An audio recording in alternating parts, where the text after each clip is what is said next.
There we go. All right. Whenever you are ready.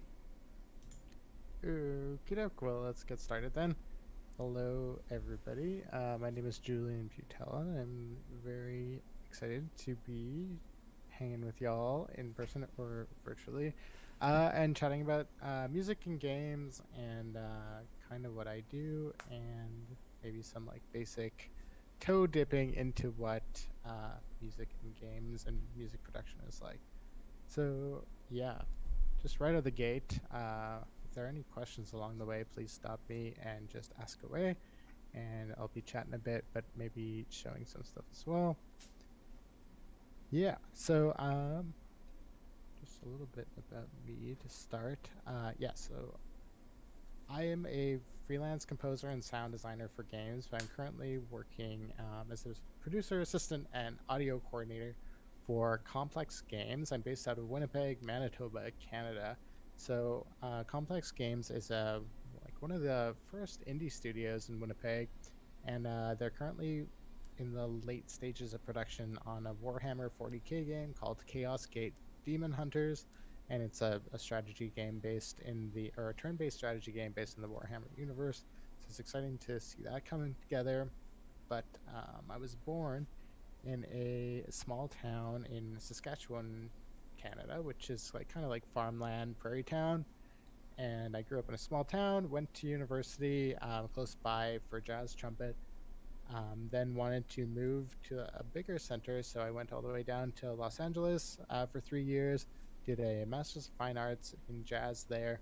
That's kind of how I got into film scoring because they have an animation program down at CalArts.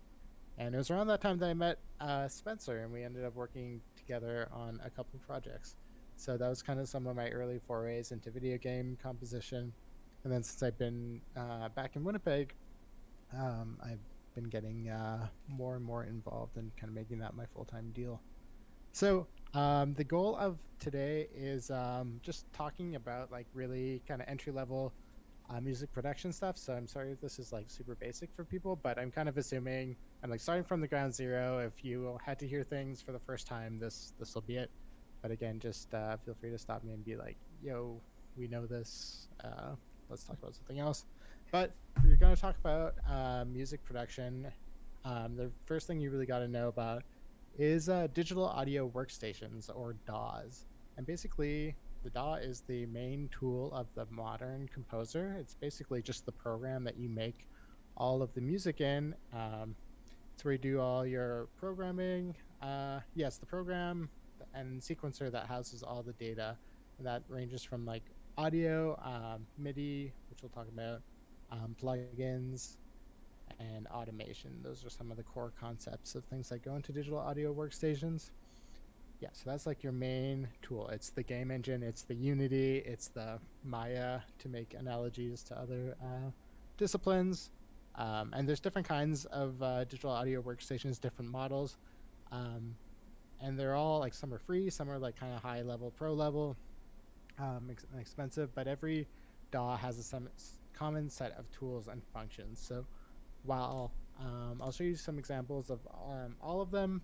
Mine that I use is called Ableton Live. We'll kind of go in the under the hood and look at some of it, but then there should be a lot of transferable skills from there. I Yeah. So can. some example. Sorry. Go ahead. I can give my first question. So the first track I made was actually through Audacity.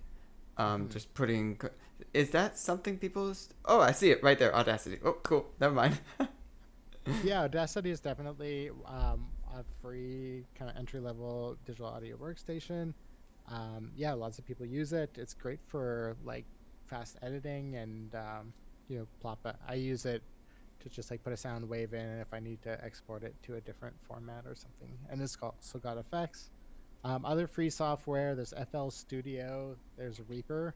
Reaper technically costs $60, but you can try it for free, and they just extend the trial version indefinitely, and the trial version is fully featured. Hmm. So it's like a fully powered DAW, and yeah, and if you are feeling guilty, you can pay the $60 and have access to it. There's also GarageBand, which I don't know if it's still free, but it's on most I Apple systems, and if not, I think that's like 30 or $50 or something. But if you're getting into pro levels equipment, the Pro Tools is like what every recording studio runs. It's kind of like the standard for live recording. There's Logic, which is Apple's version of like pro level version of GarageBand. Ableton Live, which a lot of live performers use, and I'd say a lot of like modern composers tend to use Ableton. Cubase, which is good for Windows machines. A lot of film scorers like it. It's good for working with video. Same with Digital Performer. Then, if you also want to try like a collaboration with someone via the internet, there are digital audio workstation web apps like bandlab.com, and it's actually really slick. You can input MIDI and record audio and like share files and kind of work in tandem on the same project with someone else. So that's pretty neat. So this is what Pro Tools will look like, and I'll just run through some of the features that you'll see in Pro Tools, but are like you'll see in every DAW. So the first thing you'll see is, oh man, I gotta think of the lingo for all this. Basically, your player controls. So there's like your play button, your stop, fast forward, and record, and that kind of might be obvious, but it starts and stops the playhead and moves it around. Every DAW will have a timeline from the beginning to the end. There'll be a series of tracks that you can put your audio or MIDI into.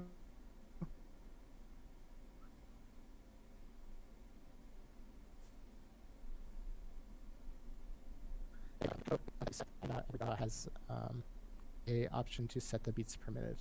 And there are also tools to like move your different clips of audio or MIDI around. And then each DAW will have a way that you can solo, mute, or arm your tracks. So if you mute a track, it means that it won't play. You're just like silencing that one. If you want to like be it with or without something, soloing mutes everything and just plays the track that you've soloed. And arming it to record means that it's ready to record, and once you hit the master record button, whatever you input will appear recorded in the track. So those are some of the common features. This is what Pro Tools looks like. This is what Logic looks like. Again, you'll see here's a timeline. Here's your different instruments and your tracks. There's your play controls. Oh yeah, most DAWs have a way that you can add plugins or inserts, which are basically effects that manipulate the audio in different ways. Some common ones are like a compressor, which makes things louder or controls the volume, a delay, an equalizer. So these are effects that manipulate the audio. Most DAWs will have some kind of roll. And what the piano roll is like to input notes to trigger MIDI events. That's Logic.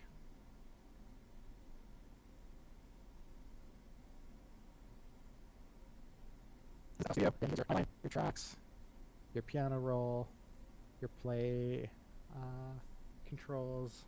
But yeah, most DAWs have a mixer, so you can adjust the faders really quickly. The faders are what control the audio levels, so you can balance the relative volumes of each track that way. Yeah, so that's DAWs in the quickest of nutshells. So the next thing you would want to know if you're working in a DAW is the difference between audio and MIDI. So there are two main ways that you can get audio into a DAW, and the first is just by simply recording into it. You have a microphone or a direct in source. Yeah, basically the signal chain would be you have a microphone that plugs into an audio interface, which connects via USB to your computer. And quite simply, you speak into the microphone and then it gets captured into your digital audio workstation. So that's great. You've just captured a live performance. You've captured the human soul, and all the nuances and beauty of a live performance. That's great.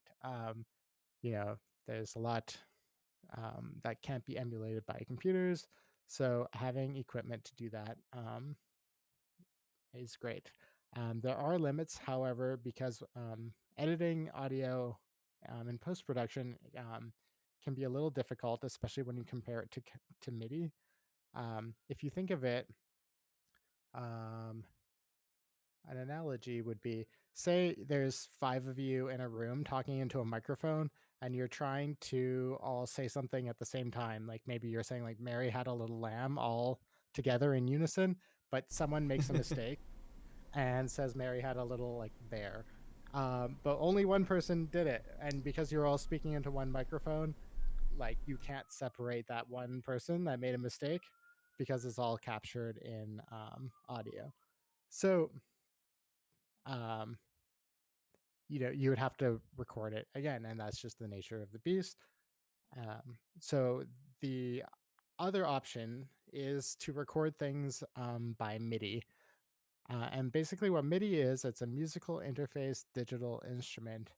And it's basically sending the computer a message of different notes that can turn on or off, and the length and the velocity, intensity that it should play a note. And what it does is that the DAW interprets that message and then triggers a sample or a virtual instrument to play the right notes. So basically, a sampled instrument, a sample or a VST, um, are instruments that are like, say I went to a piano and I recorded every single note of it, and then I put it into a program. I could use the MIDI notes to trigger each specific note, as though I was playing a real piano. And so the advantage of this is that because I'm just sending him a series of triggers, I can manipulate the time and the basically any element of it after the fact really, really easily.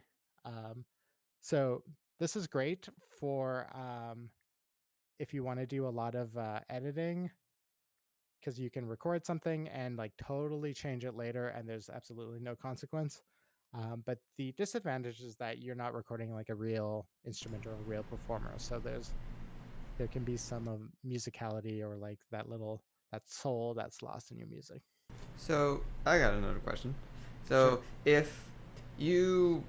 if someone records a live performance of an instrument, and then you use those recordings to make a track out of it, that's still using audio and not MIDI, or Yeah, that is 100% correct. If you recorded a 10-minute piece for me, and I just took bits and pieces. I was like, oh, I like this 5 seconds. I like this 20 seconds. And I stitched it all together. Even if I flipped it around, that would still be audio. You can chop it up. You can fade it in and out. You can change the pitch, but it's just it's not quite as flexible as MIDI. Like I can't change what note you played, for okay, instance. I wouldn't be able to change that, but I could change when and where it happened and the order of things, but I couldn't actually change the note or the note length. I see, I see. And yeah, I'll go under the hood with some of my stuff to really highlight the difference. So something that's really common to do is to use MIDI to mock up tracks, basically create like proof of concepts. Like you use your MIDI violin sound to record a melody just to see if it sounds good, and then you hire a real violinist to record it, and it sounds a lot better. So, if you were to get into audio from from the ground up, here are some things that you might want to get. If you wanted to look into um, having like a recording setup, basically the bare minimum would be you would need a microphone. Some common ones are Shure SM57s and 58. Let me find a picture here. Shure SM57. They're like this very standard um, microphones that you see everywhere. This is an SM57. And then there's also the SM58, which is like the classic vocalist microphone. They're usually like about $100.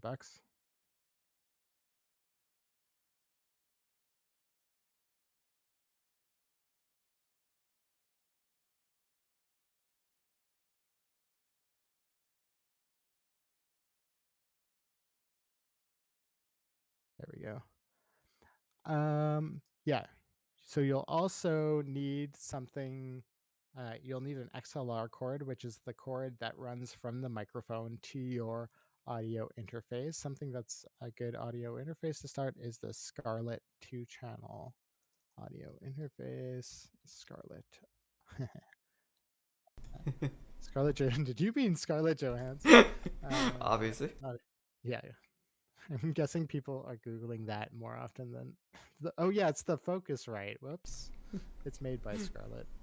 Not Scarlett Johansson though. Yeah, so basically this sucker has one input for this is the input for the XLR cord. It's your standard microphone cable.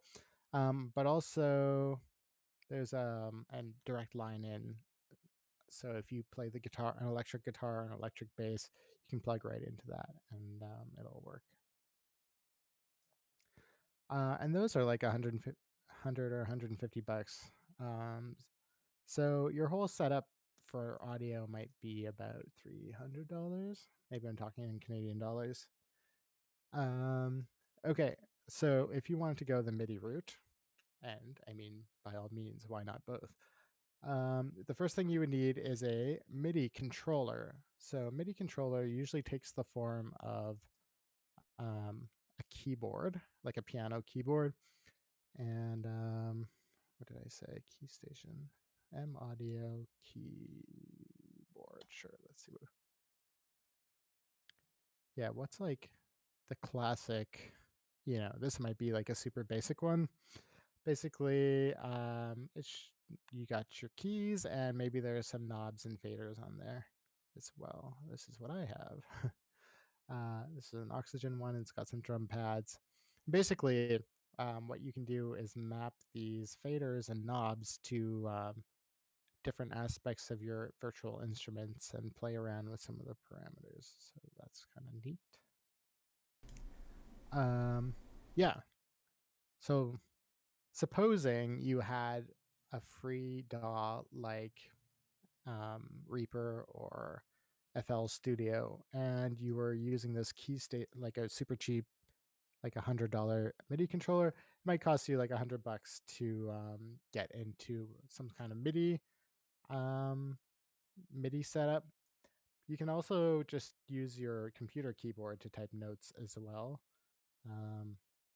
You can, I wonder, I think I have it here. Hold on, let's just put an instrument. Now I'm really going off script. That is completely fine.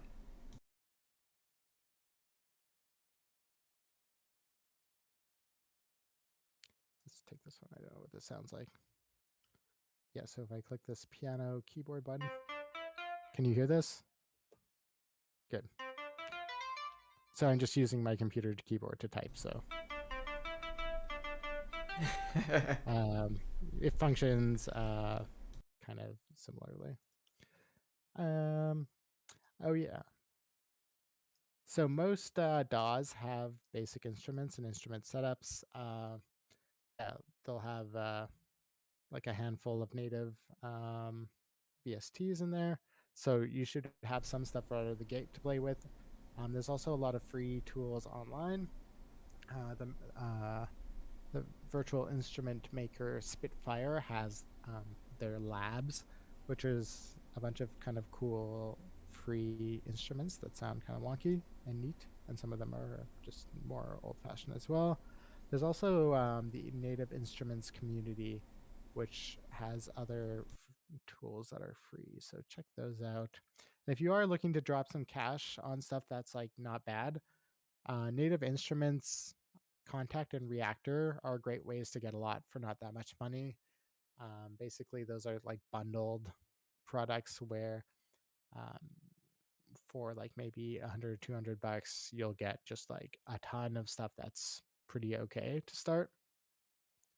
And the last piece of the pie that you'll probably really appreciate is a good pair of headphones. Anything that's over 100 bucks is probably good. I like over ear headphones, just something that gives you a good, nice full sound that's not that you can mix with, and maybe a little more substantial than like earbuds or something like that. Doo-doo-doo. Oh yeah. So in terms of like learning this stuff, basically, there's just a ton of free, resources through YouTube. You could type like DAW plus tutorial or DAW plus anything and get like an overwhelming amount of information. There is, however, one person, a game sound designer, who has really great tutorials in general, and he's got one for Reaper, and his name is Akash Thakar. He's done the sound design for games like Hyper Light Drifter. I want to say Fez. What are some other ones? A lot of well-known stuff. And yeah, he's got tons of videos on everything from sound design, I think composition, and gear. But he has this tutorials series for Reaper might be a good way to start. I would recommend checking that out. Oops. So you got your you got your DAW, you got your gear for however you're using it. Now it's time to either your audio setup or your MIDI setup. Now it's time to actually make some music. It's time to go, put pen to paper, put note to, I don't know, keyboard, or finger to keyboard, and make some sounds. So let's talk about how music works on a really fundamental level. Um, if you listen to any given piece of music, there are certain things that there's common traits that you'll find, and these are kind of like every picture has lines and color, and these are kind of some common traits of music. Um, Music often has a melody, and what a melody is the main theme or subject of the piece. It's the Mary Had a Little Lamb. It's your Force theme from Star Wars. It's your Mario Brothers. Do do do do do do. Basically, whatever you're singing after you listen to a song, that's probably the melody. Um, Melody is usually supported by a harmony, and harmony are the chords that are happening underneath. It kind of conjures the emotional tone. In Western classical music, there's two main flavors of harmony. There's your major chords and your minor chords, and that boils down to usually like major is happy sounds. Um, Hold on, I got my piano. Major is happy, minor is sad, and then there's nuance in between that. But hold on, let's see. Yeah, here we go. Major. How about that electric piano sound? And there's also minor. This is sad. So it kind of has a darker tone. Sounds Dracula-ish. Yeah, yeah, exactly. So then harmony we just talked about. So rhythm, rhythm is kind of the time feel of the song. So there's two ways that we talk about like the speed of the music. And the first is rhythm. It's like how the notes are grouped. So the standard way you feel rhythm is in 4/4 time in Western classical music. And that's when you go like 1, 2, 3, 4, 1, 2, 3, 4. Oh, 1, 2, 3, 4, 1, 2, 3, 4, 1, 2, 3, 4, 1, 2, 3, 4. But then you can also feel it in 3/4 time, which where it goes 1, 2, 3, 1, 2, 3. There are three beats in a bar. That's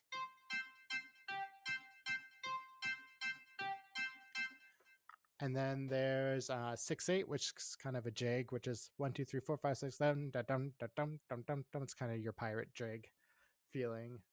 And then there's also tempo, which is like the actual speed of how fast that rhythm is playing. So you can have 4/4 that's fast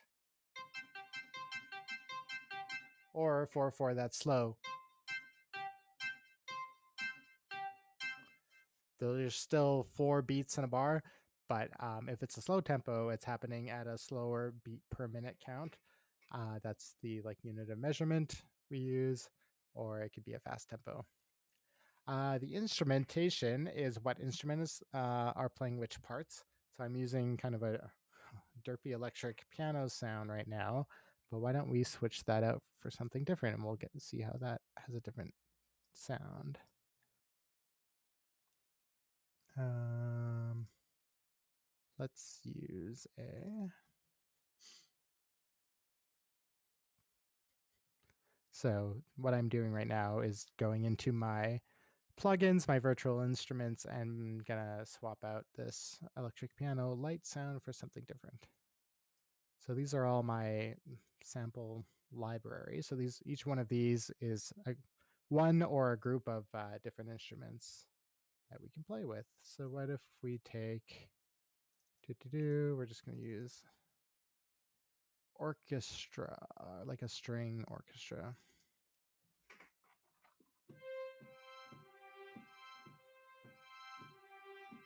So you can see that it's like a pretty different type of sound now that we're not using electric piano anymore. It sounds a lot less like a circus.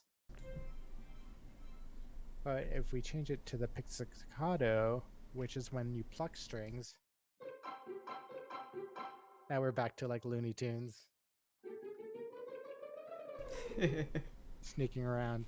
So deciding what instrument plays your melody can have like a huge impact on how your or any part, not just the melody, has a huge impact on how it comes off. So the last thing that's important, that's a little more abstract, is this idea of texture.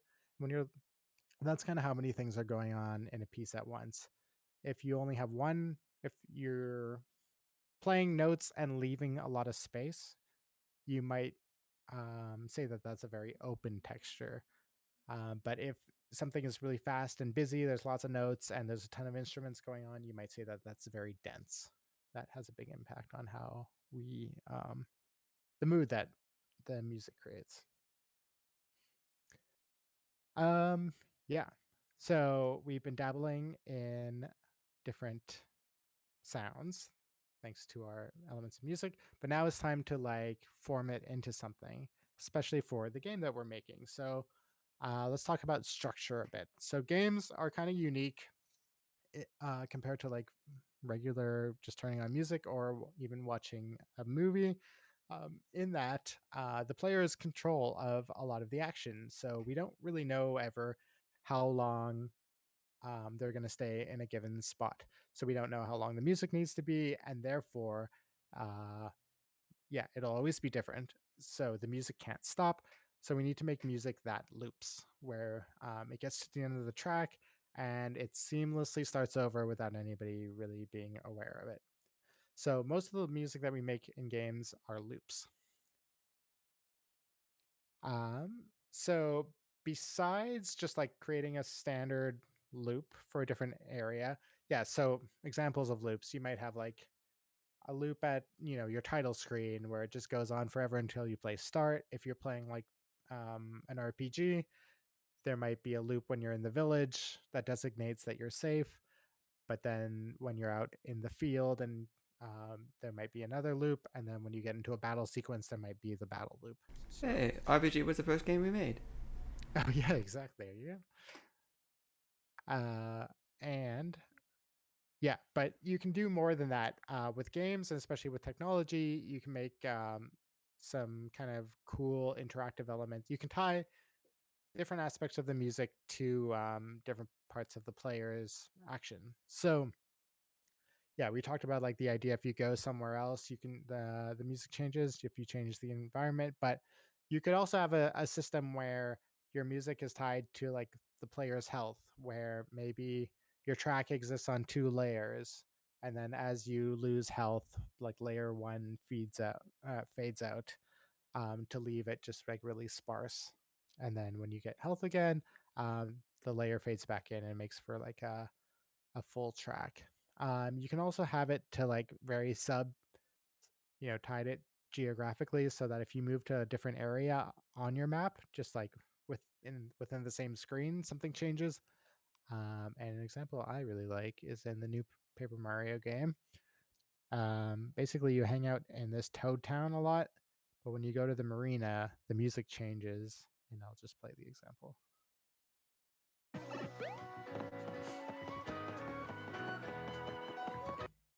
Oh, come on. You picked a bad time for a I tropical started it Ad early just to time. avoid A it. dino named Orson just escaped from. You heard of Ice Age? It's No. a great movie.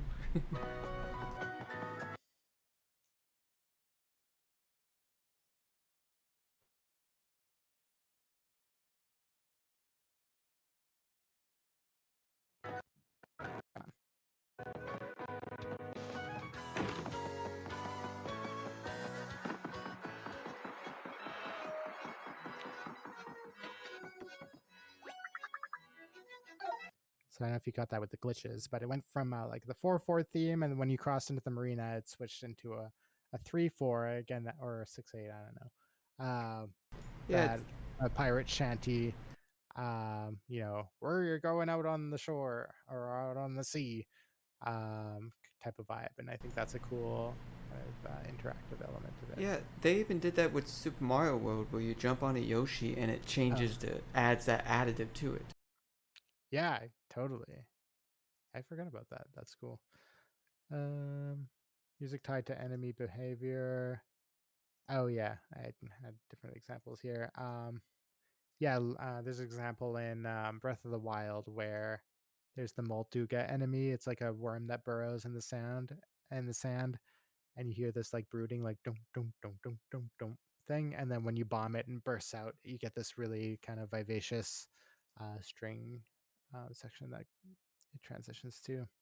So basically, if you decide to do any kind of this interactive stuff with layers, you make your track to how you want it to sound, and then you solo the tracks individually and and then export them. And when you put them in the game, they should layer as intended. So that's kind of how you would approach that. So then, yeah, we've made our loops, we've made cool interactive aspects of it. How do we ship it? What type of technical file formats? Usually, when we want music in a game, uh, people seem to like the OGG format. That's because it is a compressed format. It's lightweight, but it still sounds okay. And the regular way to export sound is in a WAV or IAFF format. They're lossless, but they get big fast. But you might be asking me, Julian, MP3s are way more common than this mysterious OGG format. Why can't we use that? And that is because MP3s have 1 bit of metadata stored at the front of the file. So that will always prevent a clean loop. So you can use them for one-shot sound effects, but they won't be working for loops. And this is maybe like pretty specific, but if I'm exporting files, I just like to name things like this. Just try to be organized in your naming conventions as you might be in other aspects of game development. Definitely like programming. Yeah, exactly. Hopefully, y'all are familiar with stuff like that. But yeah, that was kind of all I was going to talk about. Are there any questions? Anything specifically anyone's would like to know or see? Unfortunately, I already went through all my questions. I can't think of anything. But this is Cool. really cool. Cool, thank you. Yeah, thanks for being attentive. Maybe I'll just a few minutes left here, but maybe I'll just kind of run through Ableton quickly. And yeah, so this is Ableton Live, and much like we saw with the other examples, it has a timeline. It's got tracks. There are ways to solo the tracks or to mute them if you don't want to hear them. If there's a red dot beside one, it means that I'm about to record. So we'll see, I'll turn on this musical thing, and I'll maybe try recording something here. So this is the metronome. That is actually very handy. That's the mixer here. Yeah, this is the tempo. So why don't we turn on the metronome? So you can see if we turn up the tempo, 1, 2, 3, 4, 1, 2, 3, 4, 1, 2, 3.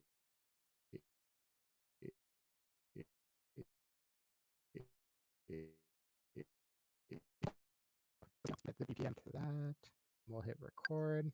2, 3. We'll do Mary Had a Little Lamb.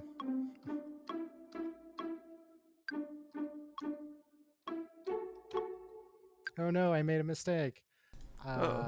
Don't worry, we're using MIDI, and therefore it's really straightforward to fix it. So you'll see that when I recorded this, I made a MIDI clip, and we can see all the MIDI information more or less here, but we can't really handle it yet. So if I double click on this, it'll open up that aforementioned piano roll. So basically now we can see our keyboard layout here. We can see the individual notes. So you can see I played an E, a D, a C. Okay, so my first mistake, I played 2 notes, and I don't like that I played that. That was a mistake, so I'm going to delete it, and this note isn't quite in time, so I'm going to shift it. Actually, let's keep listening. Oh no, that dang mistake. We'll have to call back our violinist and ask them to redo it. But no, that's MIDI. So I'm going to get rid of the duplicated note, and I can shift this to whatever I want. I'm going to shift it to G, which is what we need. So that's great. So that's kind of how MIDI would work. But I was talking about effects before. So basically, we can create what's called a signal chain, which is where we can put processing effects after the audio gets played back, and that'll change the sound. So the most common one that's used are different kinds of reverbs. And most DAWs will have a native reverb as well. So this is the Ableton one, reverb. And what reverb does is that it simulates the sound of being in different spaces. So you could mock up being in a hall. What if we take the cathedral preset?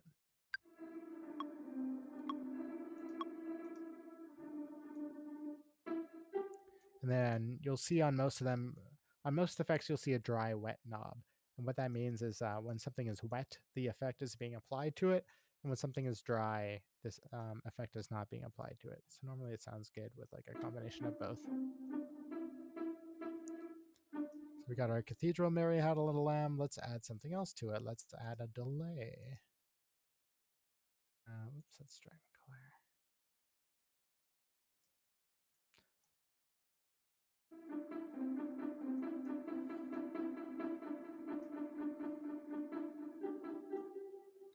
So that's usually good for making some things sound kind of funky. What else can we do? We can, oh, this is good for video games. We can use something that's called, they call it Redux here, but it's usually called Bit Crusher. I'll put this over here, and that reduces the quality and makes things sound more lo-fi.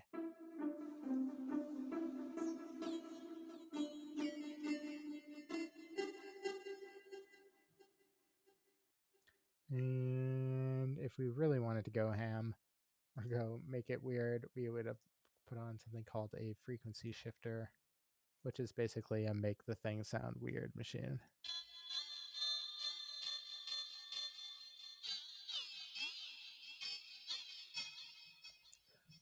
Yeah, so that's MIDI in a nutshell. And actually, I think the last thing I'll talk about just audio. And audio is handy. Or yeah, because you can like very quickly have sound. So here I made an audio loop. This is B minor chords, I guess. And you can see, rather than seeing the individual audio notes, we can see the wave of each thing. So yeah, you can see the amplitude, and it sounds like. Oh, this sounds weird because Ableton is trying to bend it to 67 BPM when the original tempo is 150. So what if we just rectify that? Example of why audio is less flexible is because we're locked into the really locked into the original tempo. You can see that like the algorithm is trying to make this work slower. Like if we go to Mary Had a Little Lamb, hold on, I gotta turn off this science experiment going wrong. Let's make it really fast. Like just plays back pretty normal each time, whereas this thing, that kind of works. If I try to slow it down, it just like cannot handle that. So let's like do what it asks. Let's make it 150. Yeah, so we have these chords that are obviously being played by a live guitar. So it sounds like better than anything a MIDI instrument could sound like. So that's great. But yeah, we can't change the note, which I mean, it's kind of too bad. But it's just kind of how. What?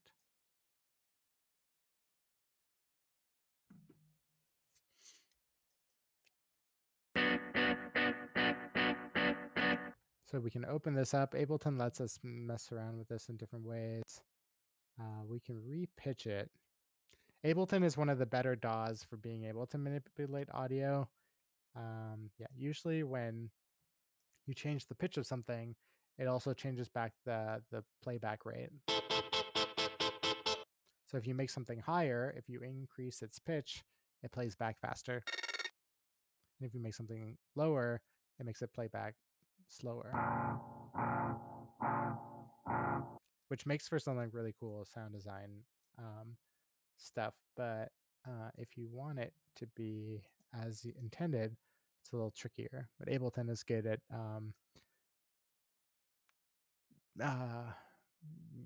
basically compensating for the changes in pitch and maintaining the original tempo.